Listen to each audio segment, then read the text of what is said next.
Me thirrjet për dorëheqjen e kryeministrit Rama dhe qeverisë socialiste, qytetarët kanë vazhduar për ditën e 6 me radhë protestën e tyre. Përveç Tiranës, protesta janë zhvilluar edhe në disa qytete të tjera të vendit. Në kryeqytet, qytetarët kanë nisur marshimin e tyre si zakonisht nga sheshi Skënderbej dhe më pas janë drejtuar drejt godinës së kryeministrisë.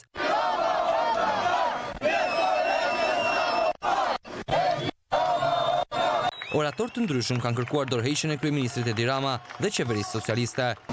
Bashkë me zërin e ngjirur, ne kemi shumë arsye për protestuar. Edhe do të bërtasim më fort dorëheqje për të gjithë shokët që na kanë ikur në emigrim, për të gjithë të afërmit që i detyruan ta linin vendin e tyre edhe të punojnë në rrugët e botës, për të gjitha hapësirat, pronat që na kemi vjedhur.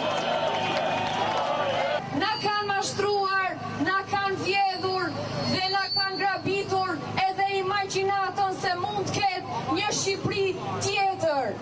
Sot jemi duke bërë historinë, duke treguar se një Shqipëri tjetër, demokratike, e pa korruptuar, e pa vjedhur dhe që ju përket vetëm shqiptarëve, është e mundur. Protestuesit kanë përsëritur kërkesat e tyre që nga dorëheqja e qeverisë, shfuqizimin e statusit dhe kuadrit ligjor që lidhet me investitorët strategjik, shfuqizimin e paketës së maleve, anullimin e ndryshimeve në ligjin për zonat e mbrojtura, si dhe anullimin e ndryshimeve në ligjin për trashëgiminë kulturore shqiptare. Protesta kundër qeverisë dhe kryeministrit Rama janë zhvilluar në Vlorë, aty ku kryeministri Rama po zhvillonte një aktivitet partijak i cilësuar nga opozita si anti-miting. Qytetarët kanë tentuar që t'i afrohen sheshit Flamurit, aty ku Rama po mbante takimin, por janë penguar nga forcat e shumta të policisë.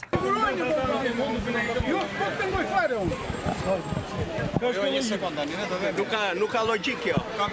Ne jemi qytetar të ndershëm, jemi qytetar ploj. Ndërkohë që qytetarët kërkonin dorëheqjen e kryeministrit, shefi i qeverisë po undante dekorata disa prej socialistëve të vjetër të Vlorës.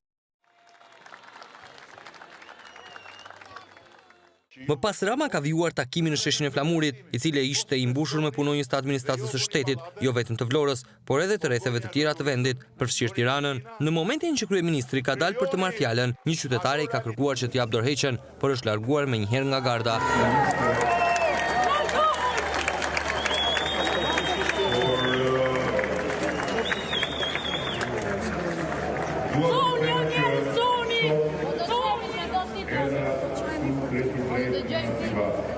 Përveç Vlorës, protesta janë mbajtur edhe në disa qytete të tjera të vendit. Në Korçë, qytetarët janë mbledhur në pedonalen e qytetit, ku kanë kërkuar dorëheqjen e kryeministrit Rama dhe qeverisë së tij. Ata më pas kanë marshuar nëpër rrugët e qytetit.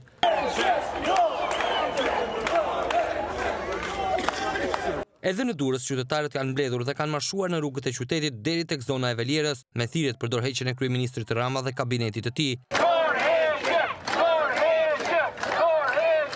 Me thirrjet për dorëheqjen e qeverisë dhe kryeministrit Rama kanë dalë në proteste edhe qytetarët e Elbasanit. Protestave antiqeveritare u janë bashkuar edhe disa të rinj në qytetin e Kukësit.